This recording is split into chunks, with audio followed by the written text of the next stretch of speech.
the Archer and Pine podcast, featuring stories about Black artisans, designers, and creators. Hey, welcome to the Archer and Pine podcast. On the line, I have Darrell McKeller. What's up, Darrell? How you doing? I'm doing all right, man. I'm having a great day. It's a little chilly down here in Texas, but we'll get through it. I'm excited about your products on Archer and Pine, man. You have the McKellors and Company refined syrups. Yes, sir. By Man, all means. I love the fact because it's unique, man. I really hadn't. Tell us, how did you get into this business, man? I saw a little bit of your bio, said you were diabetic and you were dealing with the sugar piece, but you also have products that are also syrups. So how did you get into the game? Okay, basically, it starts with my backstory. So I've been a diabetic since I was 10 years old. Okay. So I have type 1 diabetes, which is juvenile. So I take shots, I have to regulate my blood sugar and all that. And when I was little, I wasn't able to actually eat anything.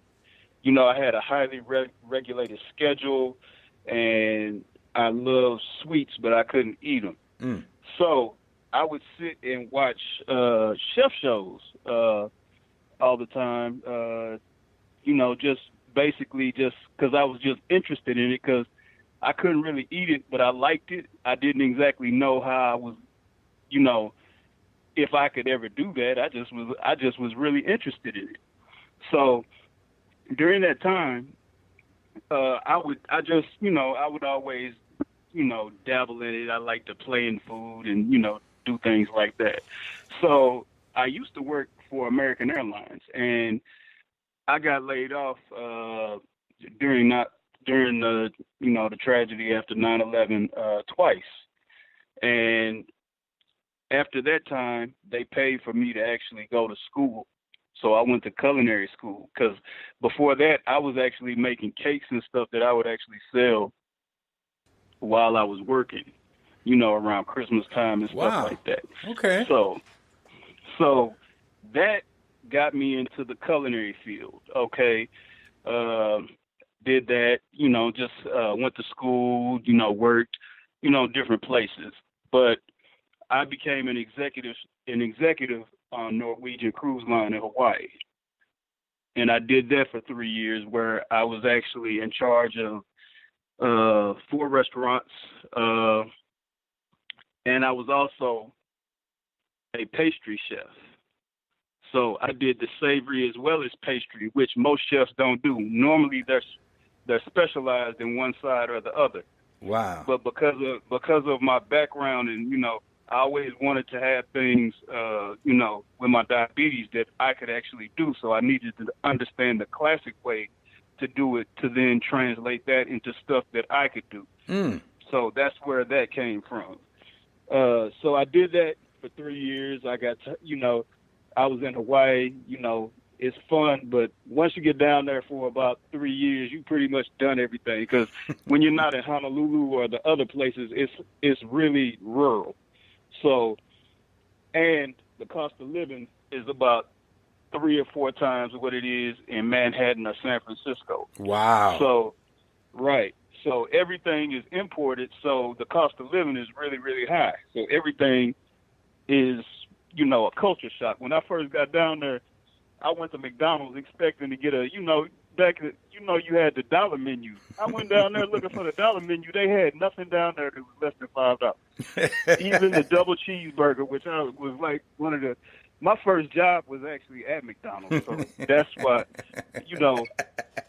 which is funny because now I ate so much of it when I was young that I actually don't really eat it that much anymore. I mean, I'll eat it on occasion, but it's not one of, like, when people be like, "Yeah, let's go to McDonald's," I'll be like, "All right, y'all go ahead." But when I got back, I was executive at one of the 5-star hotels, and I did that for 3 years. And after I got that, I got a little tired of corporate, because in corporate, everything is about numbers, not as much about, actually cooking. And, that leads to, your job is always on the line, or you're always in the fire. And I didn't like the fact that, when you're doing something like that and putting all your time into it every day, that, other people's problems become yours. Wow. Where it's not as actually where you're in charge of being successful, because a lot of other people's stuff could affect you and your job. And I ain't like that. So that's where I became, once I got out of that, excuse me, I actually became a partner in a chicken restaurant. Did that for about a year. My partner bought me out, and I was really intrigued with food trucks. So what I did was I went and worked on a food truck for a year because I wanted to understand the business before I invested my money in it. So I did that. And after the year, during that time, I was using it to build my recipes and, design the concept of my food truck. So I did that. Okay. And one of the concepts in my food truck was craft sodas.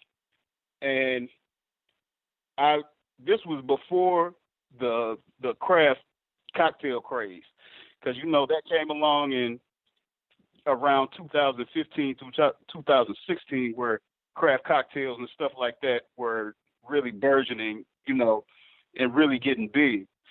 So it was around 2014 when I actually finished and started designing my truck. But it was 2013 when I started actually working on the trucks and doing all the stuff to set up for it.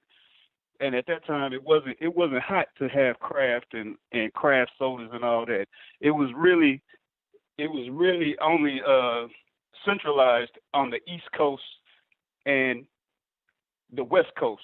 On the West Coast in like Portland, Seattle, San Francisco, and places like that, where it's really cool to have craft drinks. That's amazing. I love you, man. I love your story, and this is great. Hey, I appreciate that. So I had those on my truck, and I would create different drinks. I had two standards, which is actually one of them is the charred ginger syrup, which is actually one of the syrups that is offered through McKellor and Company's refined syrup. That was actually the first one I ever created, and the reason I created it was I always understanding business, I wanted to make sure that it was one that wasn't just niche-y, that it would have a basis in any realm. So with that syrup, you're able to make ginger ale, you're able to make different cocktails, you're able to mix it well with pretty much anything, whiskey, rum. You can mix it with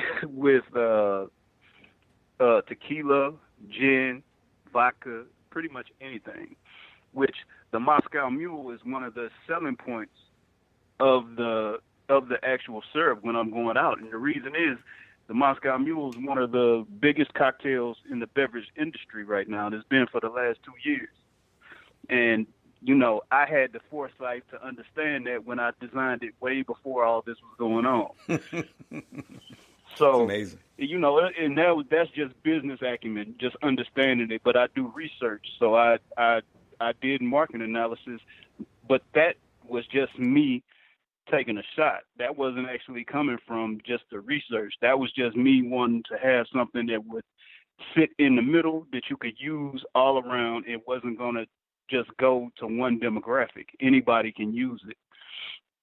And the second thing was I also had on the truck variations that were seasonal. So every time a new fruit or something came in, I would test it out, do a little test action, and then I would use the different places I was going as testing grounds for it. And then I would rotate that and keep 2 or 3 that were there, and then I would add 1 or 2 that were just there for a couple days, to create excitement. And I did that. But what happened was, after I had been running the truck for a year and a half, I hurt my back, and the employees, you know, I wasn't able to get out as much, and I lost my manager that was running it. So we were sitting up for a little while, and people kept contacting me and wanting to know where they could get the syrup, you know, or the sodas. And through that, I was like, okay, you know, I can't sit here not doing nothing right now while I'm recuperating. I created the beverage company. So I have the food truck, and then I have the beverage company.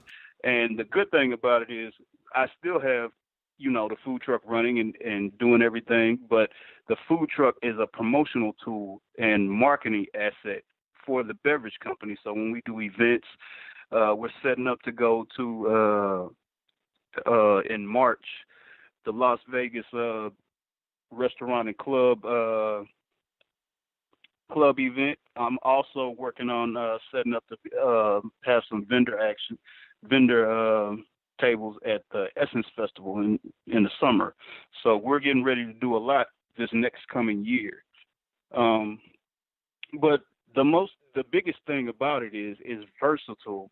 The offerings are very versatile. They let you really get creative at home, just like if you were at your most expensive bar in your city. They allow you to really create those cocktails, you know, with little effort that you would be spending $12 and $14, $16 on in these other places. Well, and another thing that I offer is we give recipes